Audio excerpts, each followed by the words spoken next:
Ya, perkawinan usia dini adalah pelanggaran dasar hak asasi anak selama masa batas status. Assalamualaikum warahmatullahi wabarakatuh. Selamat siang semua. Hari ini kita akan melakukan debat akademik dengan mosi yang cukup dekat dengan kondisi sosial di Indonesia dan sering banget jadi diskusi panjang di masyarakat, yaitu mosinya itu pernikahan dini harus dilarang tanpa adanya toleransi. Nah, kita di sini akan menggunakan format dari Karl Popper. Artinya ada pembicara 1 sampai 3 dari tim. Di sebelah kanan saya ada tim pro dan di sebelah kiri saya ada tim kontra. Jadi tanpa berlama-lama lagi, saya akan menunjuk tim pro dulu untuk menyampaikan argumennya dengan durasi 3 menit. Tim pro sudah siap? Siap. Oke, kita persilakan untuk tim pro. Terima kasih sebelumnya untuk moderator. Sebelumnya kami ingin memulai dari satu pertanyaan sederhana, mengapa pernikahan usia dini masih terjadi di Indonesia?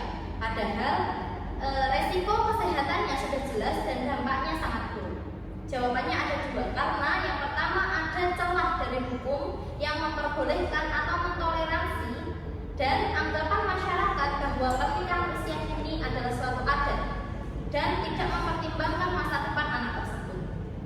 Nah, di sini kami ingin menegaskan bahwa pernikahan dini itu sebenarnya tidak hanya tentang adat atau pemilihan budaya, melainkan mengenai kesiapan atau kematangan mental anak.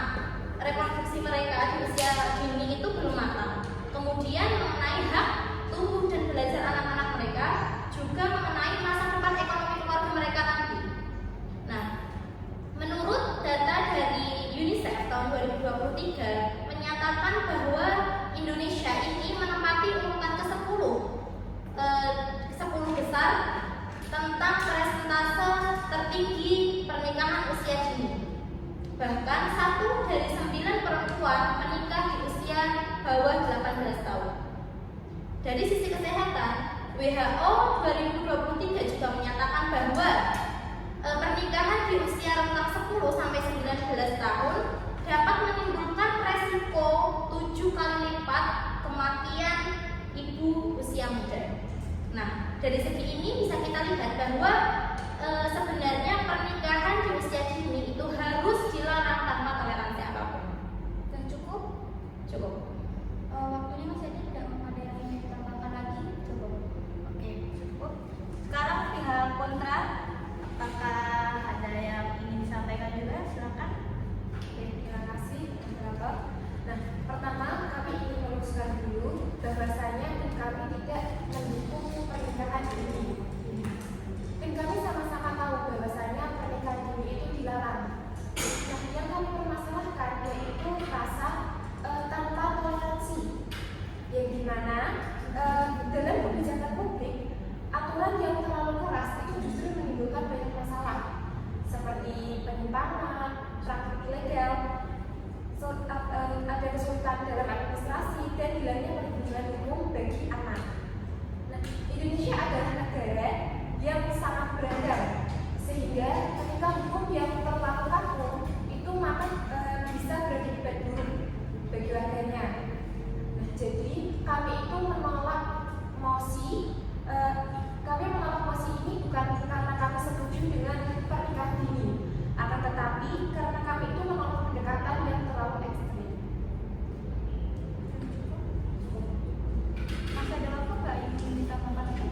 Ya, cukup. Terima kasih. Gimana tim pro? Silakan menyampaikan argumennya. Oke, baik. Pendekatan yang terlalu ekstrim bisa menimbulkan banyak masalah. Namun sebenarnya masalah-masalah kompleks itu pasti ada. Tetapi kita mempertimbangkan bahwa kesehatan dan keselamatan generasi bangsa itu lebih penting. Buktinya UNFPA 2023 menyatakan bahwa kehamilan remaja memiliki resiko anemia, preeklamsia, bayi prematur, dan kematian ibu paling tinggi. Dan juga Kementerian Kesehatan 2022 menyatakan juga bahwa 46% kehamilan remaja berakhir dengan kelahiran prematur atau berat badan lahir rendah. Remaja itu masih bertumbuh, sudah matang, tetapi membutuhkan organ tubuh yang sangat-sangat matang. Ini sama seperti memaksa rumah setengah jadi untuk ditinggali 10 orang yang ya amburadul. Mau toleransi sebesar apapun, resikonya tetap resiko. Di Indonesia pernikahan anak memang sudah dipersulit, tetapi ada celah dispensasi. Celakanya, Mahkamah Agung 2023 melaporkan 60.000 lebih permohonan dispensasi dalam setahun. 95% pengadilan mengabulkan dispensasi. Kenapa? Karena masih ada kata boleh dengan alasan tertentu. Dan selama ada celah ini, masyarakat tidak akan berubah. Mereka tahu bahwa selalu ada jalan pintas. Maka satu-satunya cara adalah menghapus total toleransi pernikahan sejak dini sepenuhnya. Terima kasih. Sudah cukup? Oke, saya persilakan untuk tim kontra memberikan argumennya. Silakan. Baik, saya lanjutkan. Namun jika pernikahan dini dilarang tanpa celah, masyarakat tidak bernikah siri yang tidak tercatat dan tidak melindungi anak maupun ibu. Misalnya remaja hamil atau kondisi keluarga tertentu kalau ditolak total. Anak bisa lahir tanpa identitas dan hak administrasi. Larangan absolut tidak menyelesaikan penyebab utamanya. Pengawasan tidak merata, budaya kuat sehingga larangan ekstrim tidak efektif. Cukup? Cukup. Oke, tidak ada tambahan lagi, masih ada waktu? Tidak. Oke, kita lanjut ke tim pro. Tim pro apakah ingin memberikan argumen? Silakan. Terima kasih, saya akan menanggapi beberapa argumen yang sudah dilontarkan dari tim kontra. Yang pertama, kalau dilarang total, nikah siri itu akan menarik. Jadi data PKK BPN tahun 2023 menunjukkan bahwa nikah siri meningkat bukan karena larangan usia, tapi kurangnya edukasi, rendahnya kesadaran hukum, dan kultur patriarki. Ada juga kasus hamil berlebihan di luar nikah, jadi perlu toleransi. Nah, justru ini berbahaya. Kehamilan di luar nikah itu butuh perlindungan hukum, pendampingan psikologis, dan akses kesehatan, bukan dipaksa menikah dalam kondisi belum matang. Anak tidak harus mempunyai ayah hanya karena masyarakat merasa tidak nyaman. Terus yang selanjutnya, budaya daerah tidak bisa diubah. Hampir semua budaya itu bisa berubah jika berbenturan dengan hak anak. Dulu, perbudakan dianggap normal, perkawinan paksa dianggap wajar. Budaya bukan alasan untuk membiarkan kekerasan sistematis, sehingga pernikahan dini tidak dibolehkan agar toleransi atau dispensasi disalahgunakan. Sudah cukup? Masih ada waktu?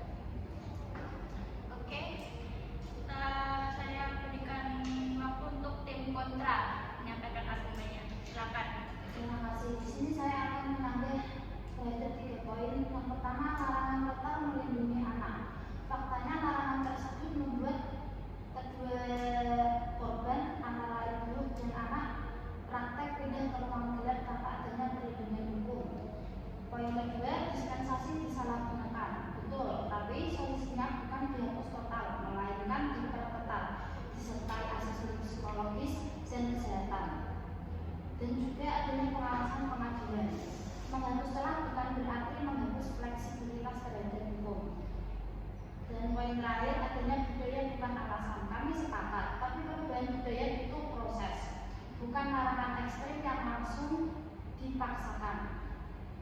Kesimpulan dari tim kontra kami menyimpulkan bahwa larangan absolut berpotensi meningkatkan nikah siri, menghilangkan akses perlindungan hukum, tidak mempertimbangkan kasus khusus, dan tidak menyelesaikan akar masalah. Kami menolak wasit bukan karena mendukung pernikahan dini, tapi karena mendukung kebijakan yang fleksibel, manusiawi, dan efektif. Sekian. Oke, saya cukupkan debat pada siang hari ini. Berhubung waktunya sudah selesai, dapat disimpulkan ya dari pihak pro sendiri itu menyimpulkan resiko kesehatan itu tidak bisa ditawar, dampak ekonomi dan pendidikan itu dalam pernikahan itu sangat fatal. Terus ada toleransi hukum yang membuka celah penyalahgunaan dan budaya bukan untuk membenarkan tapi untuk merugikan anak. Nah, di pernikahan ini juga disimpulkan ini bukan sekedar tradisi, tapi masalah kesehatan publik dan masalah perlindungan anak. Karena itu dari pihak pro sendiri menegaskan bahwa pernikahan ini harus dilarang tanpa toleransi apapun. Nah,